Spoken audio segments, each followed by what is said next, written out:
महाराष्ट्रातील बैलगाडा शर्यत क्षेत्रात गेल्या काही दिवसांपासून एका निर्णयाची जोरदार चर्चा सुरू आहे। एका मैदानात झालेल्या निर्णयामुळे अनेक गाडा मालक, शर्यतप्रेमी आणि आयोजक यांच्यात संभ्रम निर्माण झाला। मात्र या संपूर्ण वादावर आता आयोजकांनी स्वतः पुढे येत भूमिका स्पष्ट केली आणि चुकीचा निर्णय मान्य करून संबंधित गाडा मालकाचा सन्मान करण्याचा निर्णय घेतला आहे। या घटनेमुळे बैलगाडा क्षेत्रात पारदर्शकता, नियम आणि खेळाडू वृत्तीबाबत पुन्हा एकदा चर्चा सुरू झाली। या चर्चेच्या केंद्रस्थानी होते निलेश काळे आणि त्यांचा नखरा बैल। सुरुवातीला स्पर्धेदरम्यान त्यांच्या गाडीवर आक्षेप घेण्यात आला। आयोजकांनी समितीला त्यावेळी उपलब्ध असलेल्या माहितीच्या आधारे हा निर्णय घेण्यात आला।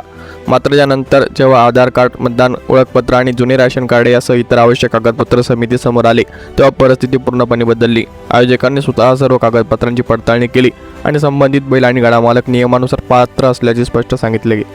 आयोजक सचिन वावरे यांनी सांगितले की निर्णयाच्या दिवशी त्यांची तब्येत अचानक बिघडली। त्यांना चक्कर आल्याने रुग्णालयात जावे लागले आणि त्यावेळी मोबाईलही बंद असल्यामुळे संपूर्ण घडामोडीवर लक्ष ठेवता आले नाही। नंतर त्यांच्याशी संपर्क साधल्यानंतर या गाडा मालकांनी अन्याय झाल्याची माहिती दिली। त्यानंतर त्यांनी स्वतः रात्रभर विविध लोकांशी संपर्क साधून सर्व माहिती गोळा केली। कागदपत्रे तपासल्यानंतर आणि इतर मैदानातील नोंदी पाहिल्यानंतर त्यांना लक्षात आले की संबंधित गाडीची कागदपत्रे वैध आहेत आणि त्यांच्यावर झालेला निर्णय चुकीचा होता। याच पार्श्वभूमीवर आयोजकांनी समितीने मोठेपणा दाखवून स्वतःची चूक मान्य केली। निलेश काळे यांना पुन्हा मैदानात बोलावून त्यांना बक्षीस मिळणार, ट्रॉफी आणि मान सन्मान देण्याचा निर्णय घेतला।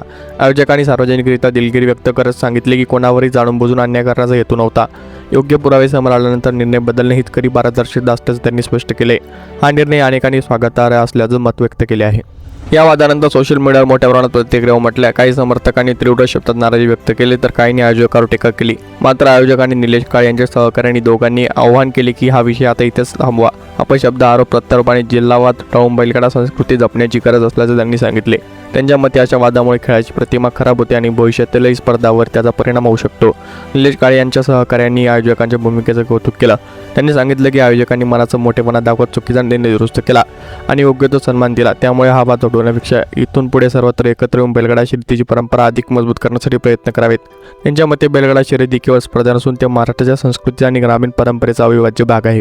या संपूर्ण घटनेत एक महत्त्वाचा संदेश येतो, कोणताही निर्णय घेताना सर्व पुरावे आणि कागदपत्रांची योग्य पडताळणी होणे आवश्यक आहे। तसेच चूक झाल्यास ती स्वीकारून दुरुस्त करण्याची धैर्य तितकेच महत्त्वाचे असते। आयोजकांनी सार्वजनिकरित्या दिलगिरी व्यक्त करून संबंधित गाडा मालकाचा सन्मान करून सकारात्मक उदाहरण घालून दिले।